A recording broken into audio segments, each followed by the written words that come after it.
everyone, and welcome to Jack and Cat Adventures. Today we're going to be making cooked apple pie filling, okay? So we'll post a link to our crumb apple pie, and in place of those apples I'm actually going to use the cooked apples this time, but I'm going to use the rest of the recipe the same. I am using a deep dish pie plate, and I'm using pre-made pie crust. If you want to make your own, feel free. And what I'm going to do is I'm going to put the pie crust in the pan and put it in a 400-degree oven for about 5 to 7 minutes. I just want it to start cooking because these are cooked down. We're not going to cook the pie for as long as you would when they're raw, okay? So let's get started. You're going to need 6 cups of peeled, cored, and sliced apples.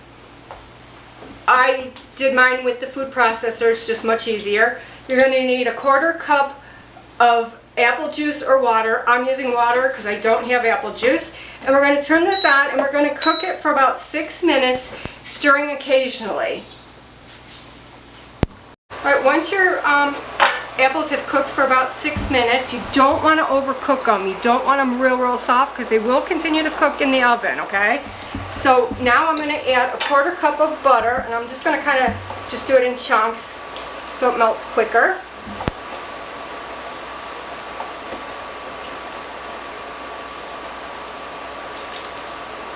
Okay, we want that to melt.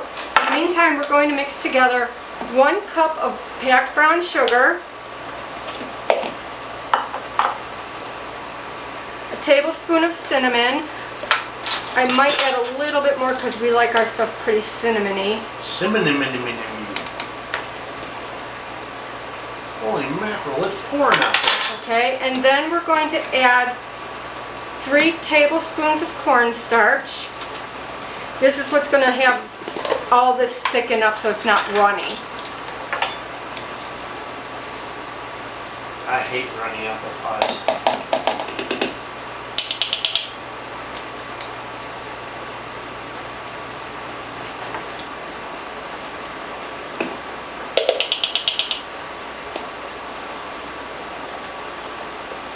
Okay, now we're going to whisk that together. I'm going to give my apples a stir. You want this butter melted totally before we move on to the next step, okay? So just keep stirring your apples. I'm going to whisk this. I'm going to add a little bit of vanilla to my apples. It's not in the recipe. I just think it'll add another depth of flavor.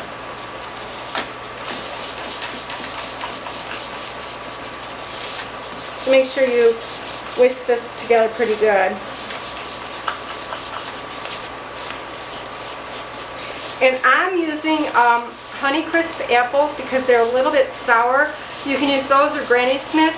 I don't recommend using a sweet apple in apple pie because you have so much sugar in it that it's going to be way too sweet. Okay, my butter's all melted. Let me turn this down a little bit.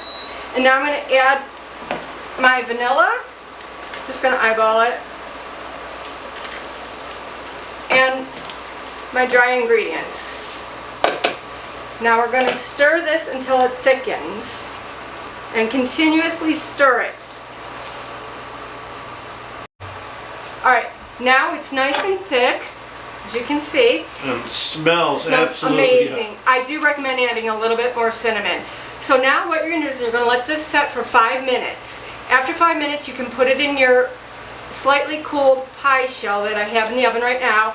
If you don't want to use it, let it cool completely, and then you can put it in your freezer for up to 3 months. If you want to do the freezer thing or make a big batch of this and freeze some and make a pie, what you would do is take it out, let it thaw in the refrigerator, and then you can put it in your pie crust and bake it.